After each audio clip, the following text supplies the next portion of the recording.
اور آخرت میں بھی. اور پھر مالک یوم الدین بھی وہی ہے کہ جس دن ہمارے اعمال کا فیصلہ ہوگا. اس لیے تعریف اسی کی کہ اس نے یہ فیصلہ اپنے ہاتھ میں رکھا ہے اور پھر ہم اسی کی عبادت کرتے ہیں. جس رب کی اتنی صفات ہوں پھر اس کی عبادت کیوں نہ کی جائے، اور اسی سے ہم مدد چاہتے ہیں اور سب سے پہلے ہدایت چاہتے ہیں، اور پھر انعام یافتہ لوگوں میں شامل ہونا چاہتے ہیں. ان لوگوں میں نہیں جن پر رب ناراض ہے، اور ان میں بھی نہیں کہ جو بھٹکے ہوئے لوگ ہیں. تو سورۃ الفاتحہ میں جہاں دعا کا ادب بیان ہو رہا ہے وہاں اللہ تعالیٰ کی صفات کا بھی ذکر ہے، کیونکہ فَلِلَّهِ الْأَسْمَاءُ الْحُسْنَى فَادْعُوهُ بِهَا، سب اچھے اچھے نام اللہ کے ہیں، لہٰذا ان ناموں کے ساتھ اس کو پکارو، یعنی اس کی صفات بیان کر کے، اس کی تعریف کر کے اس کو پکارو.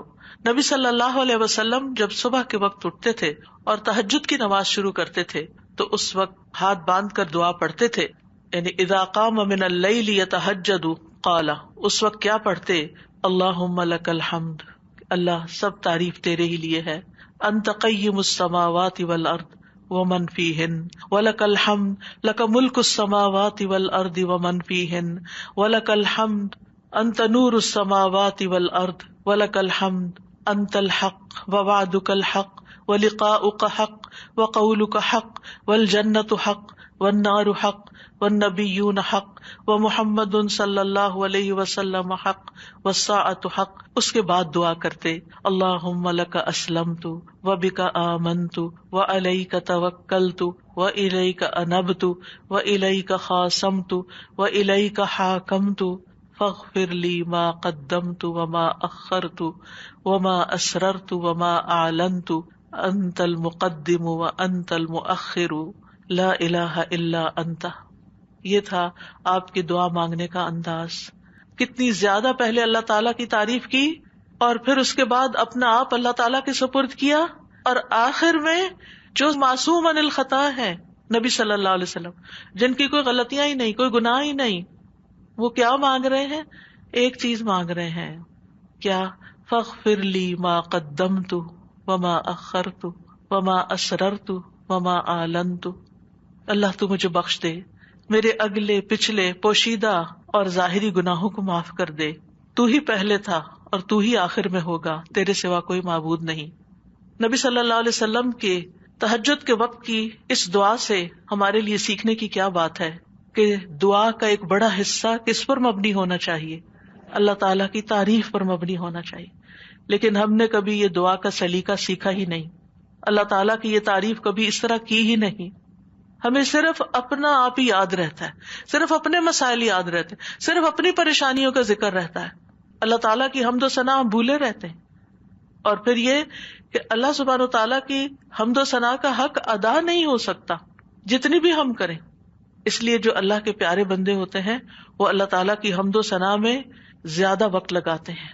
تو آج سے جو سیکھنے کی بات ہے، جو ٹیک ہوم میسج ہے، وہ یہ کہ ہم اگر چاہتے ہیں کہ اللہ تعالیٰ ہماری مشکلات آسان کریں، ہمیں بخش دیں دنیا میں بھی اور آخرت میں بھی، تو پھر اللہ کی تعریف بیان کریں، اللہ کی توحید بیان کریں، اللہ تعالیٰ کی حمد بیان کریں، اللہ تعالیٰ کی تکبیر بیان کریں، اللہ تعالیٰ کی تسبیح بیان کریں. اور پھر ہم دیکھتے ہیں کہ قیامت کے دن اللہ تعالیٰ نبی صلی اللہ علیہ وسلم کو سفارش کرنے سے پہلے اپنی حمد سکھائیں گے. یعنی ایک تو دنیا کے دعائیں ہیں نا جو دنیا میں ہم مانگتے ہیں، اور آخرت میں اس بات کی دعا کہ اللہ تعالیٰ آپ حساب کتاب قائم کر دیں، یہ بھی ایک دعا ہوگی نا. یہ سفارش ایک دعا ہے، لیکن اس سفارش سے پہلے کیا ہوگا؟ یعنی قیامت کے دن جب لوگ پریشان ہوں گے، انبیاء کے پاس جائیں گے تو انبیاء ان کو آگے بھیجتے جائیں گے حتیٰ کہ لوگ محمد صلی اللہ علیہ وسلم کے پاس آئیں گے. تو حدیث میں آتا ہے کہ وہ کہیں گے تم سب محمد صلی اللہ علیہ وسلم کے پاس جاؤ، اللہ نے ان کے اگلے پچھلے سب گناہ معاف فرما دیے ہیں. تو وہ سب میرے پاس آئیں گے تو میں سب کو لے کر اللہ کی بارگاہ میں حاضر ہونے کی اجازت چاہوں گا. اجازت ملنے پر سجدے میں گر پڑوں گا. عاجزی دیکھیے، ہمبلنس دیکھیے. اور جب تک اللہ چاہے گا میں سجدے میں ہی رہوں گا، یعنی جتنا اللہ پسند کرے گا اتنی دیر میں جھکا ہی رہوں گا. ہمارے سجدے کیسے ہوتے ہیں؟ ٹھونگے مار رہے ہوتے ہیں اوپر نیچے، بس تھوڑی سی ایکسرسائز. حکم ہوگا اے محمد اپنا سر سجدے سے اٹھاؤ، مانگو دیے جاؤ گے، کہو سنا جائے گا، اور سفارش کرو تمہاری سفارش قبول کی جائے گی. میں اپنا سر اٹھاؤں گا اور اللہ کی وہ حمد کروں گا جو مجھے اس کی طرف سے سکھائی جائے گی، یعنی اس دن سکھائی جائے گی، اور وہ حمد وہیں ملے گی اور ان الفاظ سے حمد کریں گے. یعنی وہ حمد آج ہمیں نہیں پتا، آپ کو بھی نہیں پتا، اس وقت آپ کو سکھائی جائے گی. یعنی وہ ایسی حمد ہوگی جو اس سے پہلے کبھی نہیں ہوگی. اور پھر اللہ تعالیٰ کی حمد کے بعد آپ دعا کریں گے اور پھر حساب کتاب شروع ہو جائے گا. کیسا ہے وہ دن جس سے ہم غافل رہتے ہیں، جس کو ہم بھولے رہتے ہیں. اگر اس دن کی فکر لگ جائے تو دنیا کی ساری پریشانیاں ختم ہو جائیں، سارے دکھ دور ہو جائیں، سارے مسئلے ہی ختم ہو جائیں، کوئی مسئلہ ہی نہ رہے. اس لیے ہم سب کو اس رمضان میں جو سیکھنے کی بات ہے وہ یہ کہ دعائیں تو ہم کریں گے، لیکن اس سے زیادہ ہم اللہ تعالیٰ کی حمد و ثنا بیان کریں گے. اللہ تعالیٰ کی حمد و ثنا کے دو حصے ہیں، ایک تسبیح ہے اور ایک تحمید ہے.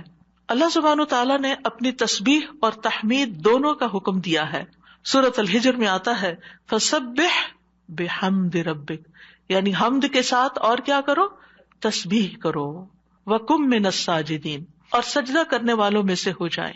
سورۃ النصر میں آتا ہے فسبح بحمد ربک واستغفرہ انہ کان توابا، آپ اپنے رب کی حمد کے ساتھ اس کی تسبیح کیجیے اور اس سے بخشش طلب کیجیے، یقیناً وہ بڑا توبہ قبول کرنے والا ہے. سورۃ الواقعہ میں آتا ہے فسبح باسم ربک العظیم. سورۃ الاعلی میں آتا ہے سبح اسم ربک الاعلی، یعنی باقاعدہ تسبیح کا حکم دیا گیا ہے. ایک اور جگہ آتا ہے وسبح بحمد ربک بالعشی والابکار، صبح و شام اپنے رب کی حمد کے ساتھ تسبیح کیجیے. اللہ تعالیٰ اہل ایمان کو بھی حکم دیتے ہیں، مجھے اور آپ کو بھی حکم دیتے ہیں، یا ایھا الذین آمنوا اذکروا اللہ ذکرا کثیرا وسبحوہ بکرۃ واصیلا، اے ایمان والو اللہ کو بکثرت یاد کرو اور صبح و شام اس کی تسبیح کیا کرو. کیوں؟ اس لیے کہ اللہ سبحانہ وتعالیٰ نے خود اپنی تسبیح بیان کی ہے. سبحان الذی اسری بعبدہ لیلا من المسجد الحرام الی المسجد الاقصی، فرشتے اس کی تسبیح بیان کرتے ہیں، یسبحون بحمد ربہم. انبیاء اس کی تسبیح بیان کرتے ہیں. رسول اللہ صلی اللہ علیہ وسلم اللہ تعالیٰ کی تسبیح بیان کرتے تھے. کائنات کی ہر چیز اللہ کی تسبیح بیان کر رہی. وَإِن مِّن شَيْءٍ إِلَّا يُسَبِّحُ بِحَمْدِهِ وَلَٰكِن لَّا تَفْقَهُونَ تَسْبِيحَهُمْ، یہ زمین جس پر ہم بیٹھے ہیں یہ بھی اللہ کی تسبیح کرتی ہے، یہ آسمان جس کو ہم دیکھتے ہیں وہ بھی اللہ کی تسبیح کرتا ہے. ایک ایک ذرہ اللہ کی تسبیح کر رہا، ایک ایک ذرہ. الیکٹرونز اور پروٹونز بھی اللہ کی تسبیح کر رہے ہیں. ہر چیز اللہ کی تسبیح میں ہے، اور اہل ایمان بھی اللہ کی تسبیح کرتے ہیں. پھر ہم تسبیح کیوں نہ کریں؟ کیا چیز ہمیں روکے ہوئے ہے؟ کس وجہ سے ہم تسبیح میں کوتاہی کرتے ہیں؟ ایک اور جگہ پر آتا ہے کہ تسبح لہ السماوات السبع والارض ومن فیہن، ساتوں آسمان اور زمین اس کی تسبیح کرتے ہیں اور جو بھی ان میں ہے. پرندے بھی اللہ کی تسبیح بیان کرتے ہیں، بجلی کی کڑک بھی اللہ کی تسبیح بیان کرتی ہے. داؤد علیہ السلام کے ساتھ پہاڑ اور پرندے بھی تسبیح کیا کرتے تھے، فرشتے بھی تسبیح کرتے ہیں. اور حاملین عرش اللہ سبحانہ تعالیٰ کی ہر وقت تسبیح و تحمید میں لگے رہتے ہیں. الذین یحملون العرش ومن حولہ یسبحون بحمد ربہم، کیا زبردست کام ہے ان کا، جن کو سب سے اعلیٰ ترین ڈیوٹی دی گئی ہے کہ وہ عرش الہی کو اٹھا کے رکھے. وہ فرشتے جو عرش اٹھائے ہوئے ہیں اور جو اس کے ارد گرد ہیں، سب اپنے رب کی حمد کے ساتھ اس کی تسبیح بیان کرتے ہیں. قیامت کے دن بھی وہ ایسا ہی کریں گے. وَتَرَى الْمَلَائِكَةَ حَافِّينَ مِنْ حَوْلِ الْعَرْشِ يُسَبِّحُونَ بِحَمْدِ رَبِّهِمْ، اس دن آپ دیکھیں گے کہ فرشتے عرش کے گرد حلقہ باندھے اپنے رب کی تعریف کے ساتھ تسبیح کر رہے ہیں. اور عبادت کے آغاز میں بھی اور اختتام پر بھی، دن کے آغاز پر بھی اور دن کے اختتام پر بھی ہمیں تسبیح کا حکم ہے. تمام مخلوقات کے رزق کی کنجی ہے تسبیح. اللہ تعالیٰ کے محبوب ترین کلمات ہیں سبحان اللہ والحمد للہ ولا الہ الا اللہ واللہ اکبر. اللہ سبحانہ تعالیٰ کو ہم سے زیادہ کوئی چیز محبوب نہیں. رسول اللہ صلی اللہ علیہ وسلم نے فرمایا ہم سے بڑھ کر کوئی چیز اللہ تعالیٰ کو زیادہ محبوب نہیں. لہذا تسبیح اور حمد دونوں ہی ہونی چاہیے. تسبیح سے تقدیر بھی بدل جاتی ہے. یونس علیہ السلام کو کس بنا پر اتنی بڑی مشکل سے نجات ملی؟ فلولا ان کان من المسبحین للبث فی بطنہ الی یوم یبعثون. اگر یہ بات نہ ہوتی کہ وہ تسبیح کرنے والوں میں سے تھا تو یقیناً وہ اس کے پیٹ میں یعنی مچھلی کے پیٹ میں اس دن تک رہتا جس میں لوگ اٹھائے جائیں گے. یعنی اگر وہ تسبیح نہ کرتے تو اس مشکل سے نجات نہ ملتی. تو بہت سی مشکلات سے نجات کا ذریعہ ہے تسبیح کرنا. اور وہ اپنی تسبیح میں کیا پڑھتے تھے؟ لا الہ الا انت سبحانک انی کنت من الظالمین. یہ تسبیح دل کی گھٹن اور سینے کی تنگی کا علاج بھی ہے. جب حالات مشکل ہو جائیں، دل غم سے بھر جائیں، سینے کے اندر گھٹن محسوس ہونے لگے، کوئی چیز اچھی نہ لگے تو تسبیح شروع کر دیں. لوگوں کی باتیں آپ کو پریشان کریں تو تسبیح شروع کر دیں. وَلَقَدْ نَعْلَمُ أَنَّكَ يَضِيقُ صَدْرُكَ بِمَا يَقُولُونَ فَسَبِّحْ بِحَمْدِ رَبِّكَ وَكُن مِّنَ السَّاجِدِينَ وَاعْبُدْ رَبَّكَ حَتَّى يَأْتِيَكَ الْيَقِينُ. ہم جانتے ہیں کہ بے شک آپ کا سینہ اس سے تنگ ہوتا ہے جو باتیں وہ کرتے ہیں. اور ایسا ہوتا ہے، ہم سب کے ساتھ بھی ہوتا ہے کہ خاص طور پر ہمارے دین کے رستے پر آنے کی وجہ سے جب لوگ باتیں کرتے تو ہمیں پریشانی لاحق ہوتی. لوگوں کی باتیں ہرٹ کرتی ہیں. تو اس کا علاج کیا ہے؟ اس کا علاج اپنے آپ کو ڈیفینڈ کرنا نہیں ہے، اپنی صفائیاں بیان کرنا نہیں ہے، جواباً اٹیک کرنا نہیں ہے. بد اخلاقی کے جواب میں بد اخلاقی کوئی نیکی نہیں ہوتی. اس کے جواب میں اپنے رب کی طرف رجوع کرنا ہے، اس کی تسبیح کرنی. اللہ تو پاک ہے، میں تو گناہگار ہوں، مجھ پہ اگر لوگ باتیں کرتے بھی ہیں تو میرا قصور ہو سکتا ہے، لیکن ساری پاکی تو تیرے ہی لیے ہے، ساری تعریف تو تیرے ہی لیے ہے. اور پھر سجدوں کی کثرت. پھر اسی طرح اگر انسان کے اندر بخل کے جذبات ہو، کچھ خرچ کرنے کو دل نہ چاہتا ہو، خوف آتا ہو، رات کا خوف ہو، دشمن کا خوف ہو، ڈر لگے، تو ایسی صورت میں بھی انسان کو تسبیح پڑھنی چاہیے. سبحان اللہ والحمد للہ ولا الہ الا اللہ واللہ اکبر. اور ویسے بھی ایک دفعہ سبحان اللہ اور الحمد للہ کہنے سے زمین و آسمان بھر جاتا ہے. اتنا بڑا اجر و ثواب ہے اس کا، یعنی معمولی چیز نہیں ہے. رسول اللہ صلی اللہ علیہ وسلم نے فرمایا، اور سبحان اللہ اور الحمد للہ کہنے سے زمین و آسمان کی درمیانی فضا بھر جاتی ہے. گناہ جتنے بھی ہوں تسبیح اور تحمید کہنے سے معاف ہو جاتے ہیں. عرش الہی کے گرد بھی ان کلمات کی بنبناہٹ ہوتی ہے، یعنی وہاں بھی تسبیح پڑھی جاتی ہے. تسبیح پڑھنے والوں کے چہروں پر رونق آ جاتی ہے، حمد سے خیر و برکات نصیب ہوتی ہیں. امام ابن قیم کہتے ہیں، جو ہمیشہ تسبیح کرتا ہے اس کے چہرے کے خطوط چمک اٹھتے ہیں، یعنی اس کا چہرہ روشن ہو جاتا ہے. اور جو ہمیشہ حمد پڑھتا ہے اس کے اوپر مسلسل خیرات و برکات اترتی رہتی ہیں. تو دونوں چیزیں مل جائیں تو چہرے کی رونق بھی ملے گی اور اس کے ساتھ ساتھ اللہ تعالیٰ کی طرف سے رحمتیں بھی آئیں گی. اور فرمایا، جو ہمیشہ استغفار کرتا رہتا ہے اس کے لیے بند دروازے کھل جاتے ہیں. جن چیزوں میں رکاوٹ آئی ہوئی ہوتی، ہم اکثر شکایت کرتے رہتے ہیں اس چیز میں بندش ہے، اس میں بندش ہے. ان ساری بندشوں کا علاج تسبیح و تحمید میں ہے، لیکن ہم بھولے رہتے ہیں. ہم صرف پریشان رہتے ہیں اور پریشان ہو کر ذکر کرنا بھی بھول جاتے ہیں. اور یہ تو دنیا کے فائدے ہیں نا، لیکن قیامت کے دن میزان میں یہ کلمات بہت بھاری ہوں گے. آپ صلی اللہ علیہ وسلم نے ایک موقع پر اپنے ہاتھ سے 5 کا اشارہ کیا کہ یہ میزان میں بہت بھاری ہوں گے. کس قدر بھاری ہوں گے؟ اور پھر فرمایا، سبحان اللہ والحمد للہ ولا الہ الا اللہ واللہ اکبر. اور 5ویں چیز، مسلمان کا فوت ہونے والا نیک بیٹا، اس کا باپ ثواب کی امید کے ساتھ اس پر صبر کرے. تو یہ 5ویں چیز ہے. یعنی اگر کسی والد یا والدہ یا والدین دونوں کا جوان بیٹا فوت ہو جائے اور وہ نیک بھی ہو، جس سے یہ توقع ہو کہ ہمارے مرنے کے بعد وہ ہمارے لیے دعائیں کرے گا، لیکن انسان اللہ کی خاطر صبر کر لیتا ہے، تو یہ صبر میزان میں بہت زیادہ وزنی ہو جائے گا. اور قیامت کے دن سب سے زیادہ بہترین بندے وہ ہوں گے جو دنیا میں سب سے زیادہ حمد کرنے والے ہوں گے. اللہ کی تسبیح اور تحمید کے مسنون کلمات بھی ہیں جو نبی صلی اللہ علیہ وسلم نے خود سکھائے. آپ صرف اتنا بھی پڑھ سکتے ہیں، سبحان اللہ سبحان اللہ سبحان اللہ. آپ نے دیکھا ہوگا کچھ لوگوں کی گفتگو کا تکیہ کلام ہوتا ہے سبحان اللہ، ہر دوسری بات میں وہ سبحان اللہ کہہ رہے ہوتے ہیں. اور خاص طور پر سبحان اللہ سورج طلوع ہونے اور غروب ہونے سے پہلے 100 بار پڑھا جائے تو یہ 100 اونٹوں سے زیادہ بہتر ہے. پھر اسی طرح سبحان اللہ کا مطلب کیا ہے کہ اللہ تعالیٰ پاک ہے. کس چیز سے؟ ہر نقص سے اور ہر عیب سے، ہر شبیہ سے، ہر مثیل سے. نہ کوئی اس جیسا ہے، نہ کوئی اس کی مثال ہے، یعنی ہر ایک میں نقص ہے، صرف اللہ ہی کامل ہے. تو اس کے کمال کی وجہ سے، یعنی وہ کامل ذات ہے، اس کے اندر کسی قسم کی کوئی کمی نہیں، کوئی عیب نہیں، کوئی خرابی نہیں، کوئی نقص نہیں. تو ہم جب کہتے ہیں سبحان اللہ تو اللہ تعالیٰ کو ہر طرح کے نقص سے پاک قرار دیتے ہیں، اور اس کے کمال میں بھی کوئی نقص نہیں، یعنی اللہ سبحانہ تعالیٰ میں کوئی عیب نہیں، اور پھر یہ کہ وہ کامل ہے اور اس کے کمال میں کوئی کمی نہیں، کچھ بھی کمی نہیں. یہ بھی تسبیح کا معنی ہوتا ہے. اور پھر یہ کہ اللہ سبحانہ تعالیٰ ہر کمی سے، کوتاہی سے، اور ان سارے جھوٹے خیالات اور گمانوں سے جو لوگ اس کے بارے میں رکھتے ہیں، ان سب سے پاک ہے. اور اللہ سبحانہ تعالیٰ کی طرف ہم کوئی شر بھی منسوب نہیں کرتے. اللہ تعالیٰ ہر طرح کے شر سے بھی پاک ہے. تو یہ اللہ تعالیٰ کی بڑائی کا ایک کلمہ ہے.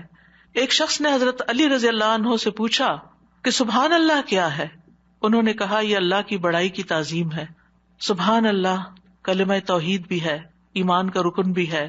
ابن قیم کہتے ہیں تسبیح اللہ سبحانہ تعالیٰ کی ثنا اور تعریف ہے. یہ تعظیم، پاکیزگی اور تنزیہ پر مشتمل ہے. فرشتے مسلسل اس کی تسبیح کرتے ہیں، رکتے ہی نہیں. تمام کائنات، حیوانات، جمادات، نباتات، ریت کے ذرات، پانی کے قطرے، ہوائیں، بجلیاں، ہر چیز اس کی تسبیح کر رہی ہے. اور یہ تسبیح دنیا کی زندگی ختم ہونے سے ختم نہیں ہو جائے گی. جب قیامت آئے گی تو ہر چیز ٹوٹ پھوٹ جائے گی نا، یہ کائنات اس طرح نہیں رہے گی جیسے ہے، لیکن تسبیح ختم نہیں ہوگی، وہ پھر بھی جاری رہے گی.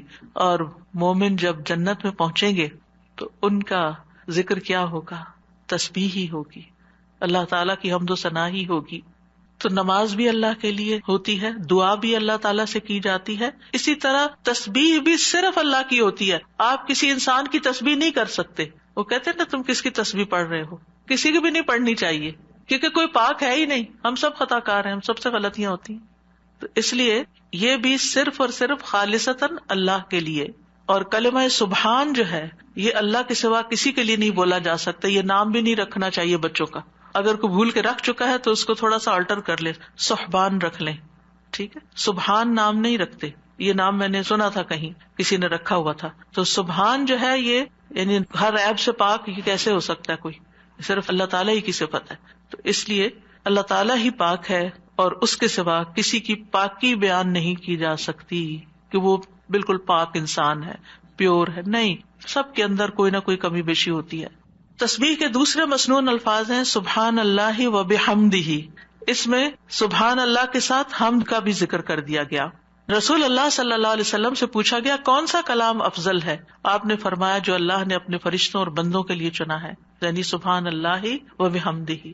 تو بات میں پھر شروع سے جا کے ملاؤں گی کہ یہ خالی تسبیح پہ کوئی لیکچر میں نہیں دے رہی. یہ دعا مانگنے سے پہلے آپ نے جو کلمات ادا کرنے ہیں، جو اذکار کرنے ہیں، جو تسبیحات پڑھنی ہیں، یہ ان کی وضاحت ہو رہی ہے کہ یہ بہترین دعائیں ہیں ایک طرح سے. یعنی اگر آپ صرف اللہ تعالیٰ کی تعریف بیان کرتے رہیں اور کچھ بھی نہ کہیں تو آپ کو وہ ساری خیر مل جائے گی جو آپ چاہتے ہیں اور اس سے بھی زیادہ. دعا مانگنے میں ہم عام طور پر صرف ایک چیز کو دعا سمجھتے ہیں اور وہ یہ ہے کہ اللہ سے کسی چیز کا سوال کرنا. وہ صرف 1% ہے. اللہ تعالیٰ سے دعا کے مختلف طریقے ہیں اور اسی میں سے ایک اس کی حمد و ثنا بیان کرنا، بلکہ کچھ مانگنے سے پہلے تو لازمی طور پر اس کی حمد و ثنا کرنا. تو سبحان اللہ کہنا جو ہے یہ توحید کی انتہا ہے کہ اللہ تعالیٰ کو ان عیوب سے پاک قرار دینا جو اس کے شان کے لائق نہیں. اور پھر یہ کہ کوئی بھی چیز جو اللہ تعالیٰ کی عظمت کے خلاف ہے، کوئی بات، کوئی کام، کوئی اشارہ، کوئی چیز، ان سب کو بھی نگیٹ کرنا. اب اس میں آپ دیکھیں کہ ہم ایک طرف سبحان اللہ کہتے ہیں کہ اللہ تعالیٰ ہر عیب سے پاک ہے، دوسری طرف کہتے ہیں وہ بحمدہ اور اس کی تعریف بیان کرتا ہوں. یعنی ایک میں ہم نگیٹ کرتے ہیں ہر برائی کو، اس سے ہر عیب کو، اور دوسرے میں ہم اس کی صفات بیان کرتے ہیں، اس کی تعریف کرتے ہیں. تو تعریف مکمل ہی تب ہوتی ہے جب آپ تسبیح بھی کریں اور حمد بھی کریں. تو سبحان اللہ کو الحمدللہ کے ساتھ ملا کر پڑھنے کی فضیلت زیادہ ہے. یعنی ویسے تو آپ صرف سبحان اللہ سبحان اللہ سبحان اللہ بھی کہہ سکتے ہیں، لیکن یہ عادی بات ہے. لیکن جب آپ کہتے ہیں سبحان اللہ و بحمدہ، ابن تیمیہ کہتے ہیں کہ تسبیح تحمید کا ساتھی ہے، یہ ساتھ ہی آنی چاہیے، یعنی تعریف بھی ساتھ ہونی چاہیے. تیسرا ورژن ہے سبحان اللہ و بحمدہ سبحان اللہ العظیم. پاک ہے اللہ اپنی حمد کے ساتھ، پاک ہے اللہ جو بہت عظمت والا ہے۔ رسول اللہ صلی اللہ علیہ وسلم نے فرمایا 2 کلمے ایسے ہیں جو زبان پر ہلکے ہیں، میزان میں بہت بھاری ہیں اور رحمان کو بہت محبوب ہیں، اور وہ ہیں سبحان اللہ و بحمدہ سبحان اللہ العظیم۔ اور اس میں بھی ہم دیکھتے ہیں کہ اللہ تعالیٰ کی پاکی بھی بیان ہو رہی ہے، تعریف بھی ہو رہی ہے، اور اس کی عظمت کا بھی بیان ہے۔ یہاں ایک اور چیز کا اضافہ ہو گیا، یعنی وہ اتنا عظیم ہے کہ ہماری عقل اس تک پہنچ ہی نہیں سکتی، ہم اس کی عظمت کا احاطہ ہی نہیں کر سکتے۔ ابن جریر کہتے ہیں العظیم سے مراد وہ ہستی ہے جس کی مخلوق تعظیم بجا لاتی ہے، اس سے ہیبت رکھتی ہے، اس سے ڈرتی ہے۔ ہم یہ کیوں کہتے ہیں سبحان اللہ العظیم؟ اللہ تعالیٰ کے تو بہت سے نام ہیں، بہت سی صفات ہیں، یہ اصل میں ہم اپنی کم مائگی کا اعتراف کر رہے ہوتے ہیں کہ اللہ آپ اتنے بڑے ہیں کہ ہم تو آپ کی تعریف کا حق ہی ادا نہیں کر سکتے، اور یہ ایک حقیقت ہے، ہم حق ادا نہیں کر سکتے، ہم اللہ تعالیٰ کی عظمت کو پا ہی نہیں سکتے، وہ ہمارے گمان سے کہیں بڑا ہے، یعنی جتنا بڑا آپ اس کو خیال کریں وہ اس سے بھی آگے، وہ اپنی ذات میں بھی عظیم ہے اور اپنی صفات میں بھی عظیم ہے۔ پھر ایک اور ورژن ہے سبحان اللہ والحمد للہ ولا الہ الا اللہ واللہ اکبر، اللہ پاک ہے، اسی کی تعریف ہے، اس کے علاوہ کوئی معبود نہیں ہے، اور اللہ سب سے بڑا ہے۔ نبی صلی اللہ علیہ وسلم نے فرمایا جب تم سبحان اللہ کہو گے تو اللہ تعالیٰ کہے گا تم نے سچ کہا، جب تم الحمدللہ کہو گے تو اللہ تعالیٰ فرمائے گا تم نے سچ کہا، جب تم لا الہ الا اللہ کہو گے تو اللہ تعالیٰ فرمائے گا تم نے سچ کہا، جب تم اللہ اکبر کہو گے تو اللہ تعالیٰ فرمائے گا تم نے سچ کہا۔ لیکن ہم نے کبھی آج تک سوچا کہ ہم جو کہہ رہے ہیں اللہ تعالیٰ کیا جواب دے رہے ہیں؟ سبحان اللہ والحمدللہ ولا الہ الا اللہ واللہ اکبر، یعنی ایک طرف ہم اللہ تعالیٰ کو پاک قرار دیتے ہیں، پھر اس کی تعریف بیان کرتے ہیں اس کی تمام صفات کمال و جمال کے ساتھ، پھر اللہ تعالیٰ کی توحید بیان کرتے ہیں لا الہ الا اللہ کہہ کر، اور پھر اللہ اکبر کہہ کر کیا کہتے ہیں کہ اللہ تعالیٰ سب سے بڑا معبود ہے، سب سے بڑا ہے۔ یعنی سب سے بڑے کا کیا مطلب ہے؟ جن بھی چیزوں سے ہم امپریس ہو جاتے ہیں، جن کی بڑائی اور ہیبت ہمارے دل میں آ جاتی ہے، جن کے بارے میں ہمارا یہ عقیدہ یہ خیال بن جاتا ہے کہ یہ بڑی چیز ہے، اللہ ان سب سے بڑا ہے۔ یعنی اللہ کے مقابلے میں یا اللہ سے بڑھ کر کسی اور کی بڑائی ہے ہی نہیں، اور ہمارے دل میں بھی نہیں ہونی چاہیے، وہ نکل جانی چاہیے۔ جب ہم اللہ اکبر کہتے ہیں تو ہمیں واقعی اللہ کو بڑا مانتے ہوئے کہنا چاہیے، صرف زبان سے الفاظ نہیں دہرانے۔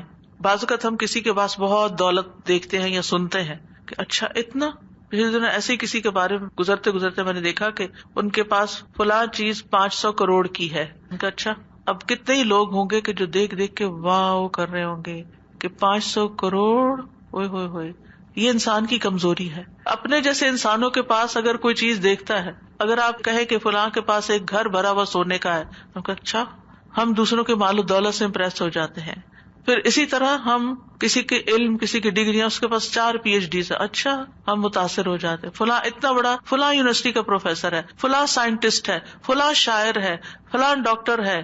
کسی بھی مجلس میں بیٹھ کے آپ لوگوں کی گفتگو کو دیکھیں کہ لوگوں کی بڑائی سے ان کے دل کتنے بھرے ہوئے ہوتے ہیں اور ان کی باتوں کو کتنے غور سے سنتے ہیں۔ پھر کیا ہم واقعی اللہ تعالیٰ کو بھی ایسی اہمیت دیتے ہیں اور اسی عظمت کے احساس کے ساتھ ہم اللہ تعالیٰ کی تعریف کر رہے ہوتے ہیں، یہ صرف الفاظ دہرا رہے ہوتے ہیں؟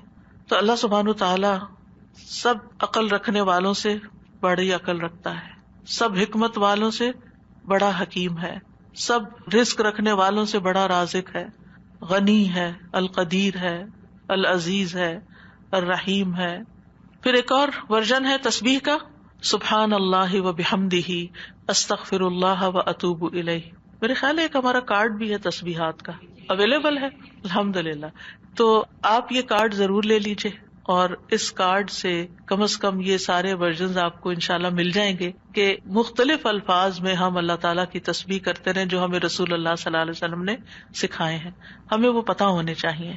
اگر ہمیں یاد نہیں، ہمیں سیکوینس نہیں معلوم، سیکوینس تو ہم نے خود ہی بنایا ہے، یعنی ہم پھر مس کر جاتے ہیں نا جب کوئی چیز رینڈملی پڑھ رہے ہوتے ہیں ادھر ادھر سے، لیکن جب ایک چیز آپ کے سامنے ہوگی تو اس کو بھی اس طرح نہیں پڑھنا کہ بس ایک پنسورے کی طرح بس آپ اس کو ایک وظیفے کی کتاب بنا لیں، اس کو بھی ٹھہر ٹھہر کے پڑھنا ہے، محسوس کر کر کے پڑھنا ہے کہ اللہ واقعی بڑا ہے۔ تو 5واں جو ورژن ہے وہ ہے سبحان اللہ و بحمدہ استغفر اللہ و اتوب الیہ۔ میں اللہ کی پاکیزگی بیان کرتا ہوں، اس کی حمد کے ساتھ میں اللہ سے بخشش کا طلبگار ہوں اور اسی کی طرف رجوع کرتا ہوں۔ حضرت عائشہ کہتی ہیں کہ رسول اللہ صلی اللہ علیہ وسلم کثرت سے یہ فرمایا کرتے تھے سبحان اللہ و بحمدہ استغفر اللہ و اتوب الیہ. حضرت عائشہ کہتی ہے میں نے پوچھا اے اللہ کے رسول میں آپ کو دیکھتی ہوں آپ بکثرت یہ پڑھتے رہتے ہیں، تو آپ نے فرمایا میرے رب نے مجھے خبر دی ہے کہ میں جلد ہی اپنی امت میں ایک نشانی دیکھوں گا اور جب میں اس کو دیکھ لوں تو بکثرت کہوں، یعنی اللہ تعالیٰ کی طرف سے مجھے حکم ملا ہے، وہ نشانی میں دیکھ چکا ہوں. اذا جاء نصر اللہ والفتح ورأیت الناس يدخلون فی دین اللہ افواجا فسبح بحمد ربک واستغفروا. اب یہاں ایک اور چیز کا اضافہ ہو، تسبیح بھی، حمد بھی، اور پھر استغفار بھی. اور اسی پر وہ آیت بھی ہے فاستغفروه ثم توبوا الیہ ان ربی قریب مجیب. فاستغفروه ثم توبوا الیہ ان ربی قریب مجیب. تو اللہ تعالیٰ کی حمد و ثنا کے ساتھ ہمیں استغفار بھی کرنا چاہیے، ساری مشکلات انشاءاللہ آسان ہو جائیں گی. چھٹی تسبیح سبحان اللہ و بحمدہ عدد خلقہ ورضا نفسہ وزنۃ عرشہ ومداد کلماتہ. پاکیزگی ہے اللہ کی اس کی تعریفوں کے ساتھ، اس قدر جتنی کہ اس کی مخلوق ہے، اتنی کہ وہ اس سے راضی ہو جائے، اور اس کے عرش کے وزن کے برابر، اور اس قدر جتنی کہ اس کے کلمات کی روشنائی ہے. رسول اللہ صلی اللہ علیہ وسلم حضرت جبیریہ کے پاس سے نکلتے ہیں صبح کی نماز ادا کرنے کے لیے. وہ اپنی جائے نماز پر بیٹھی ہوئی تھی، پھر دن چڑھے واپس انہی کے پاس تشریف لاتے ہیں، وہ وہیں بیٹھی ہوئی تھی. آپ نے فرمایا جس وقت میں تمہارے پاس سے گیا ہوں تم اسی طرح بیٹھی ہو؟ انہوں نے عرض کیا جی ہاں. نبی صلی اللہ علیہ وسلم نے فرمایا میں نے تمہارے بعد ایسے 4 کلمات 3 بار کہے ہیں کہ اگر تمہارے آج کے کہے ہوئے کلمات کو ان کے ساتھ وزن کیا جائے تو ان کلمات کا وزن زیادہ ہوگا، اور وہ ہیں سبحان اللہ و بحمدہ عدد خلقہ ورضا نفسہ وزنۃ عرشہ ومداد کلماتہ. اللہ سبحانہ وتعالیٰ کی حمد و ثنا سبحان اللہ و بحمدہ، تسبیح حمد کے ساتھ کتنی دفعہ؟ عدد خلقہ، اس کی مخلوقات کی تعداد کے برابر، یعنی جتنی بھی اللہ کی مخلوقات ہیں آپ جانتے ہیں کتنی؟ گن سکتے ہیں؟ گن ہی نہیں سکتے. اگر ہم صرف اپنی انگلی کا ایک پور لگائیں مٹی کے اوپر اور اس کے ساتھ جتنے ذرات آئے ہم وہ بھی نہیں گن سکتے. اور ہر ذرے کے اندر، ہر ایٹم کے اندر پھر الیکٹران پروٹون وغیرہ جو کچھ ہے اس کو گننا چاہیں تو گن ہی نہیں سکتے، ہم نہیں گن سکتے. وما یعلم جنود ربک الا ھو، صرف وہی جانتا ہے تعداد مخلوقات کی. یہ ستارے، یہ سیارے، یہ گیلیکسیز، یہ زمین، یہ آسمان، یہ سمندر، یہ پہاڑ، ہم تو اس پوری کائنات میں صرف ایک ڈاٹ کے اوپر بیٹھے ہوئے ہیں، اور اس زمین کے اندر جو کچھ ہم اس کو بھی نہیں گن سکتے، کہاں یہ کہ باقی کتنی مخلوقات ہیں. تو اس کا یہ مطلب نہیں کہ میں ایک دفعہ سبحان اللہ کہتا ہوں تو اتنی دفعہ ہو جاتا ہے میرا، یہ نہیں ہے اس کا مطلب. اس کا مطلب یہ ہے کہ اللہ سبحانہ وتعالیٰ کی اتنی زیادہ تعریف ہے، وہ اتنی تعریف کے لائق ہے، یعنی وہ اتنی تعریف ڈیزرو کرتا ہے جتنی مخلوقات کی تعداد ہے. اور آپ کو معلوم ہے وَإِن مِّن شَيْءٍ إِلَّا يُسَبِّحُ بِحَمْدِهِ، کوئی چیز ایسی نہیں جو اس کی تسبیح نہ کر رہی ہو. تو سبحان اللہ وبحمدہ عدد خلقہ، یعنی ان ساری مخلوقات کے ساتھ میں بھی شریک ہو رہا ہوں جو اللہ کی تسبیح میں لگی، ایک ایک ذرہ اللہ کی تسبیح کر رہا ہے. تو اس کے لیے تو نہ کوئی کاؤنٹ ہے نہ نمبر ہے، گن ہی نہیں سکتے. ہم 100 دانوں کی تسبیح لے کے خوش ہو جاتے ہیں، ہم تسبیح کر رہے ہیں. ایک 100 دفعہ پڑھ لینا، کوئی 100 دفعہ پڑھ لیا، اپنے آپ کو ہی تسلی دے دیتے ہیں. اس کو کیا پرواہ ہماری 100 دفعہ کی اگر ہم خلوص کے ساتھ نہیں پڑھتے. اس کی تو پوری کائنات اور کائنات کی ہر چیز. آپ ذرا باہر نکلے آج اور جب ڈرائیو کر کے جا رہے ہوں تو دائیں بائیں درختوں کو دیکھیں، پتوں کو دیکھیں، چڑیوں کو دیکھیں. آج صبح اتفاق سے پھر سنو پڑنے لگی تو میں ونڈو سے جب دیکھنے لگی تو پہلا خیال مجھے یہ آیا، یا اللہ اچھی خاصی پڑھ رہی تھی، اتنے اس کے فلیکس ہیں، یہ سارے تسبیح کرتے ہوئے گر رہے ہیں، سجدے میں پڑھ رہے ہیں، حکم مانتے چلے جا رہے مانتے، اور جب تک اللہ کا حکم ہوگا برسیں گے، اور پھر جب ختم ہو جائے گا بس ختم ہو جائیں گے. اور تھوڑی دیر کے بعد ان کا وجود بھی ختم ہو گیا. یعنی انہوں نے اپنے حصے کی تسبیح کر لی، جتنی دیر میں پیدا ہوئے تھے جتنی دیر میں ختم ہوئے اپنی تسبیح کرتے کرتے گئے، آغاز سے انتہا تک. بارش کے قطرے، ہوائیں، اڑتے پتے، یعنی کوئی انتہا ہی نہیں. یہ تو بہت معمولی مثال ہے. اگر انسان غور کرنا شروع کرے تو کوئی اس کی انتہا نہیں. عدد خلقہ، دل بھر کے کہا کریں عدد خلقہ، اور اپنے امیجنیشن کو بڑھائیں. پھر آپ دیکھیں گے کہ آپ کے اندر اللہ کی محبت کیسی آئے گی. تو جس کی تسبیح، جس کی تعریف اتنی کائنات کر رہی، اگر میں نے کوتاہی کی تو سراسر میرا ہی نقصان ہے، اس کا کچھ نہیں بگڑے گا. اس کو پرواہ ہی نہیں ہے میں کرتی ہوں یا نہیں، اس کو نہیں پرواہ. ہاں اگر میں دل سے کرتی ہوں اور محبت سے کرتی ہوں تو وہ بڑا ہی قدردان ہے. اور اس میں آپ دیکھیں کہ مخلوقات کی صرف ایک قسم مراد نہیں ہے، جن، انسان، فرشتے، چھوٹے بڑے، جانور، حیوان، پرند چرند، سب کے سب. پھر اس کے بعد وردا نفسی ہی، اور اس کے نفس کی رضا کے مطابق، یعنی جس سے وہ راضی ہو جائے، جتنی اس کے نفس کی رضا ہے، جتنی اللہ تعالیٰ اپنی ذات کے لیے تسبیح کو پسند کرتا ہے. یعنی میرے پاس تو الفاظ ہی نہیں، کیونکہ اللہ کی رضا کیا ہے؟ وَرِضْوَانُ اللَّهِ اکبر، سب سے بڑی چیز ہے اللہ کی رضا. یا انسان یوں کہ میں اللہ کی تسبیح کر رہی ہوں حتیٰ کہ وہ راضی ہو جائے، اور پھر اس کے بعد بھی تسبیح کر رہی ہوں، اس کے بعد بھی حمد ہے، وہ مجھ سے راضی بھی ہو جائے پھر بھی میں مزید کروں گی. یہ نہیں کہ میرا ایم یہ ہے کہ بس اللہ کو راضی کرنا ہے اور راضی ہو گیا بس میرا کام ختم. نہیں، اس سے زیادہ، اس سے آگے. وزنت عرشہ، اس کے عرش کے وزن کے برابر. یعنی میں اتنی حمد اور تسبیح بیان کر رہی ہوں جتنا عرش کا وزن ہے. عرش ساری مخلوقات میں سے سب سے بڑی چیز ہے. وَهُوَ رَبُّ الْعَرْشِ الْعَظِيمِ. ابو ذر کہتے ہیں نبی صلی اللہ علیہ وسلم نے فرمایا، اے ابو ذر، کرسی کے مقابلے میں 7 آسمان اس طرح ہیں جیسے بیابان زمین میں کوئی چھلا پڑا ہوا ہو. پھر کرسی کے مقابلے میں عرش کا حجم اتنا ہے جیسے اس چھلے کے مقابلے میں بیابان کا وجود ہے. سبحان اللہ. اگر کرسی جو وسع کرسی السماوات والارض ہے، اس کی حیثیت اتنی ہے عرش کے سامنے جیسے زمین و آسمان کی کرسی کے سامنے، تو پھر عرش کتنا بڑا ہوگا. اور آپ کو معلوم ہے کہ اس کی مقدار کو اللہ کے سوا کوئی نہیں جانتا. تمام مخلوقات سے اونچا ہے وہ. یعنی مخلوقات کے بعد جو ہے وہ آسمان ہے، اور آسمان کے بعد جنت کے 100 درجے ہیں، اور ہر درجے کا درمیانی فاصلہ جو ہے وہ اتنا ہی ہے جیسے زمین اور آسمان کے بیچ کا فاصلہ. اور جنت الفردوس کی چھت کے اوپر عرش ہے. اسی لیے حضرت آسیہ نے کہا تھا رب ابنی لی عندک بیتا فی الجنہ، کہ قرب ہی قرب ہو، کیونکہ اس قرب میں لذت ہے، اس کو قریب محسوس کرنے میں اصل مزہ ہے.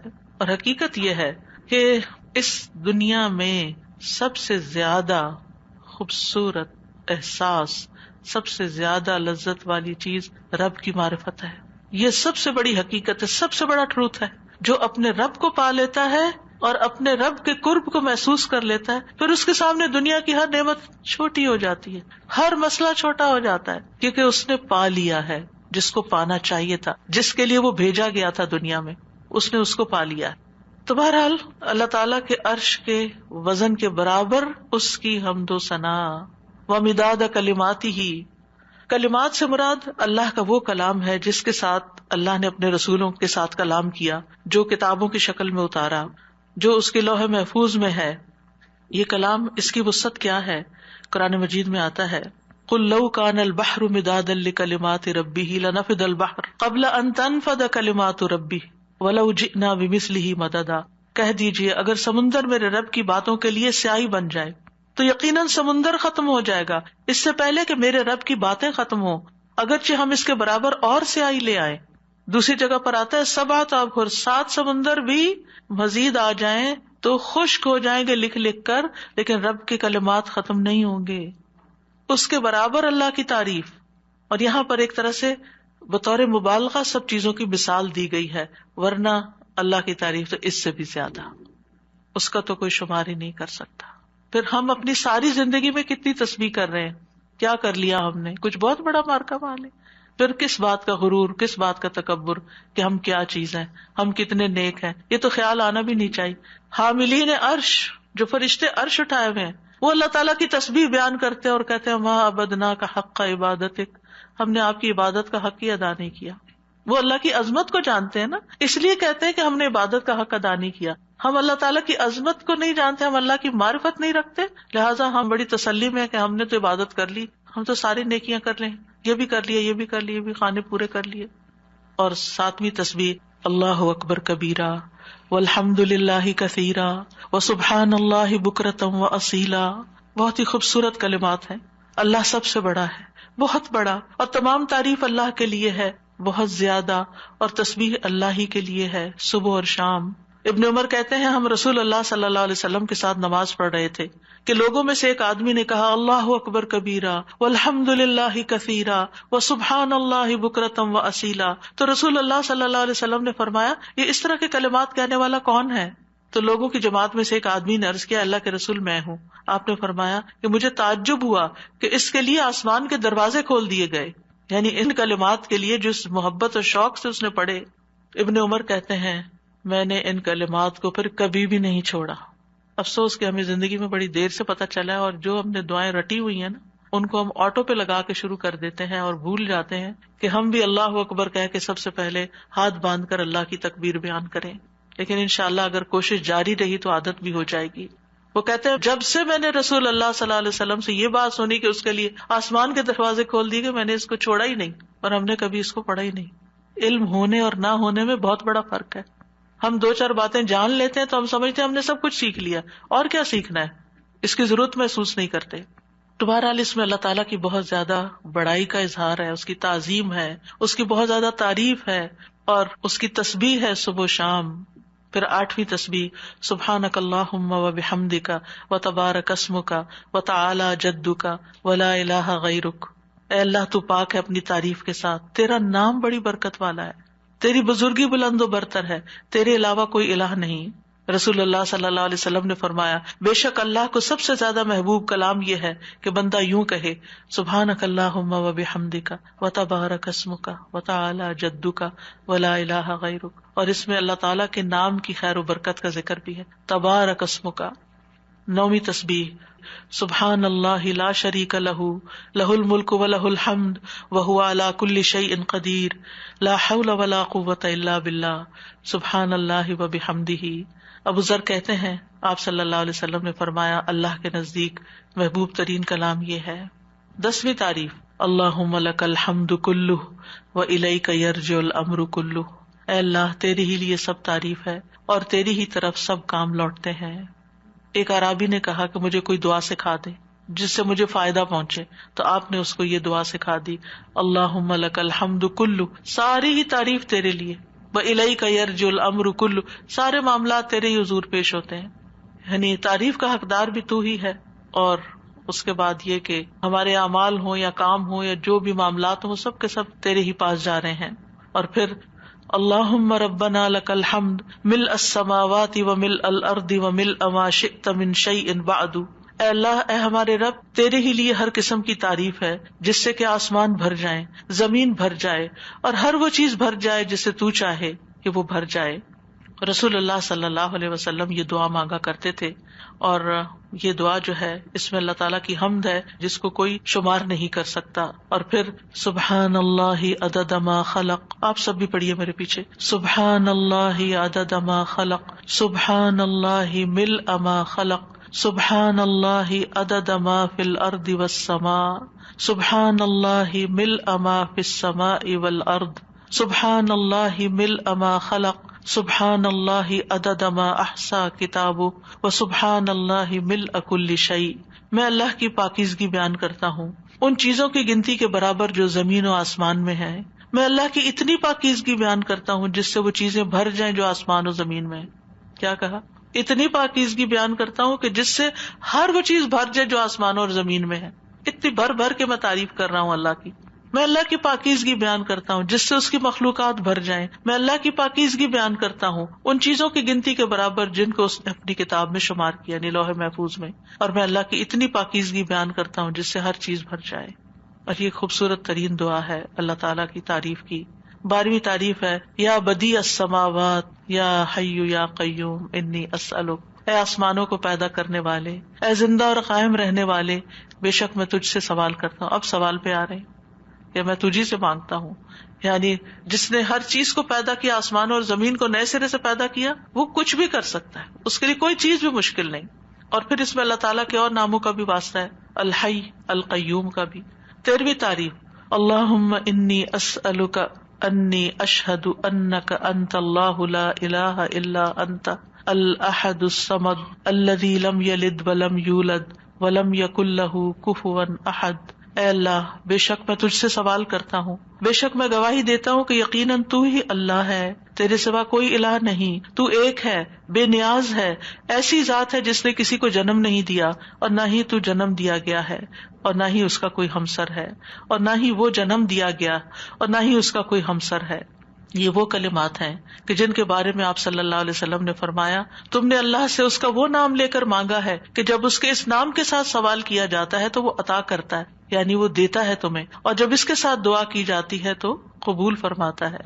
اور پھر 14ویں تعریف، اللہم انی اسألک بأن لک الحمد لا الہ الا انت وحدک لا شریک لک المنان بدیع السماوات والارض ذی الجلال والاکرام. اے اللہ میں تجھ سے مانگتا ہوں، یعنی پہلے تعریف کر لی ساری، پھر آخر میں سوال کر لیا، اللہ تجھ سے مانگتا ہوں اس وسیلے سے کہ ساری ہم تیرے لیے ہے، تیرے سوا کوئی اور معبود نہیں، تو اکیلا ہے، تیرا کوئی شریک نہیں، اے بہت زیادہ احسان کرنے والے اور آسمانوں اور زمین کو پیدا کرنے والے، جلال اور اکرام والے. نبی صلی اللہ علیہ وسلم نے ایک بار ایک آدمی کو اس طرح دعا کرتے ہوئے دیکھا تو آپ نے فرمایا یقیناً تو نے اللہ سے اس کے اسم اعظم کے ذریعے دعا مانگی ہے، جب اس کے ذریعے دعا مانگی جائے تو اللہ اسے ضرور قبول کرتا ہے، اور جب اس کے ذریعے سوال کیا جائے تو ضرور عطا کرتا ہے. تو دعا کرنے سے پہلے حمد و ثنا کرنی چاہیے. پہلی دفعہ احساس ہوا استاذہ کہ ایسے ہی ہم دل میں اللہ تعالیٰ سے باتیں کرتے ہیں نا، تو ایسے ہی بس بے دھڑک ایک دعا کرنا شروع کی اور ایک دم I just stopped in my tracks. میں نے کہا سبحان اللہ، مجھے تسبیح سے ادب جیسے ایک لفظ یاد رہ گیا کہ ادب بھی نہیں ہے کہ کس طرح سے مانگنا ہے. ٹھیک ہے الحمدللہ ایک ہماری ایک ہوتی ہے انفارمل کانورسیشن اللہ تعالیٰ سے، لیکن ادب اور پھر اس کے ساتھ جو ایک عاجزی اور ایک جو فارمل ایک پورا، اور اسپیشلی نماز کے اندر یہ چیز بہت زیادہ محسوس ہوئی کہ کیا پڑھ رہے ہیں اور کیسے پڑھ رہے ہیں، اس چیز کا کتنا خیال کرنے کی ضرورت ہے. تو بہت الحمدللہ فائدہ مند ہے. الحمدللہ. السلام علیکم صاحب. یہ سوچتے کہ پھر گھوم کے بعد یہ تھے کہ ہم صرف اپنے بارے میں سوچتے نا کہ وی وانٹ دس، اور اللہ سبحانہ تعالیٰ کی تعریف جب کرنے کی بات ہوتی ہے تو پھر ہم یعنی اللہ سبحانہ تعالیٰ کی حمد و ثنا جو ہے وہ ایک طرح سے اللہ تعالیٰ کا شکر بھی ہے نا، ان ساری نعمتوں پر جو اس نے پہلے سے ہمیں دے رکھی ہیں، زندگی کی نعمت، آزادی کی نعمت، رزق کی نعمت، اولاد کی نعمت، بے شمار نعمتیں. وَإِن تَعُدُّوا نِعْمَتَ اللَّهِ لَا تُحْصُوهَا. وہ نعمتیں بھول کر پھر کوئی اور چیز چاہیے تو ایسے ہی بے ڈھنگے لوگوں کی طرح ہمیں یہ چاہیے، ہمیں یہ چاہیے، ہمیں یہ چاہیے. اونلی فوکسنگ ہم نیڈ پہ کر رہے ہوتے ہیں. اس کو آپ محسوس کریں نا کہ جیسے آپ کے بچوں کے پاس الحمدللہ دنیا کی ہر نعمت ہے، لیکن اس پر وہ آپ کا کوئی شکریہ ادا کیے بغیر یا کوئی اطاعت یا فرمانبرداری یا ایک محبت کا اظہار کیے بغیر پھر ان کو کوئی مطلب پیش آ جاتا ہے تو پھر وہ کہتے ہیں ہمیں یہ چاہیے. تو کیسا لگتا ہے، چاہے اپنے ہی بچے ہوں، کیسا محسوس ہوتا ہے کہ ان کو ذرا احساس نہیں کہ ہم نے ان کے ساتھ کیسے کیسے احسانات کیے ہوئے ہیں، اور ان کو صرف اس وقت ہماری یاد آتی ہے جب ان کو کوئی ضرورت پڑتی ہے، اس کے بغیر یہ ہمیں یاد بھی نہیں کرتے. ہمارا تو اس سے بھی برا حال ہے، اور وہ کیا کہ ہم اللہ تعالیٰ کا صحیح معنوں میں ذکر بھی نہیں کرتے، یاد بھی نہیں کرتے، شکر بھی ادا نہیں کرتے، اور پھر اس کے بعد صرف اس وقت اس کے پاس آتے ہیں جب ہماری کوئی ضرورت ہوتی ہے، اور اس میں بھی ادب کا خیال کیے بغیر ہم بس پھر جو ہمارا دل چاہتا ہے ہم جیسے تیسے کہہ دیتے. وہ پھر بھی سن لیتا ہے، پھر بھی عطا کرتا ہے، کیونکہ ان ربی رحیم ودود، اللہ مہربان بھی ہے، بڑی محبت کرنے والا بھی ہے. جہاں وہ قریب اور مجیب ہے، وہ رحیم اور ودود بھی ہے. سادہ جی جب ہم اللہ تعالیٰ کی حمد و ثنا کرتے ہیں تو وی فیل سو کلوز ٹو اللہ سبحانہ تعالیٰ. ایسے فیلنگ نہیں آتی جب تک اللہ تعالیٰ کو سمجھے نہ، ان کی تعریف نہ کریں اللہ تعالیٰ کی. بالکل. استاذہ جی مجھے تو بس یہی ہو رہا تھا سن کے، وما قدر اللہ کا قدری. کتنی دفعہ ہم نے مسبحات بھی پڑھی اور تدبر کے ساتھ بھی پڑھی، لیکن مجھے لگ رہا تھا کہ ہمیں ہر وقت ریمائنڈرز کی ضرورت ہے، جیسے ہم بھول جاتے ہیں بار بار بار بار، اور اتنے اندر تک جیسے ایک جھنجھوڑ سی نہیں ہو گئی کہ اللہ کی تسبیح تو ہر مخلوق اس کی کر رہی ہے اور کتنی کنٹینیوس کر رہی ہے. ہم پھر بھول جاتے ہیں، پھر تھوڑا سا کرتے ہیں، پھر کہتے ہیں ہمارا اب یہ بس یہ ٹائم ہے تسبیح کا، حالانکہ بس ہمارا یہ ٹارگیٹ ہے، بس اتنی کر لی اور پھر فارغ. ٹائم مقرر کر لی، ہم تو گن گن کے دیتے ہیں. اللہ سبحانہ تعالیٰ ہمیں ان گنت نعمتوں سے نوازتا ہے. کچھ وہ ہیں جن کو ہم جانتے ہیں اور زیادہ تر تو وہ ہیں جن کو ہم جانتے بھی نہیں ہیں، تو ان کو اکنالج بھی نہیں کرتے. جی استاذہ، پہلی دفعہ مجھے حمد اور تسبیح کا مطلب جو فرق تھا نا وہ سمجھ میں آیا. آج تک کبھی غور ہی نہیں کیا تھا کہ تسبیح پڑھتے ہوئے بس تسبیح تسبیح کر رہے ہوتے تھے، لیکن تسبیح کا مطلب کہ اللہ کو ہر عیب سے پاک کرنا، اور حمد پھر اس کی تعریف کرنا. مطلب یہ بات مجھے واقعی پہلی دفعہ سمجھ آئی، اور اب الحمدللہ تسبیح کرتے ہوئے اور حمد کرتے ہوئے پتہ چلتا ہے، فرق محسوس ہوتا ہے کہ یہ کیا مانگ رہے ہیں ہم. الحمدللہ. وہ ایک ہوتا ہے نا تزکیہ، اور پھر ہوتا ہے تحلیہ. تزکیہ ہوتا ہے کسی چیز کو پاک صاف کرنا، اور تحلیہ ہوتا ہے اس کو بیوٹیفائی کرنا.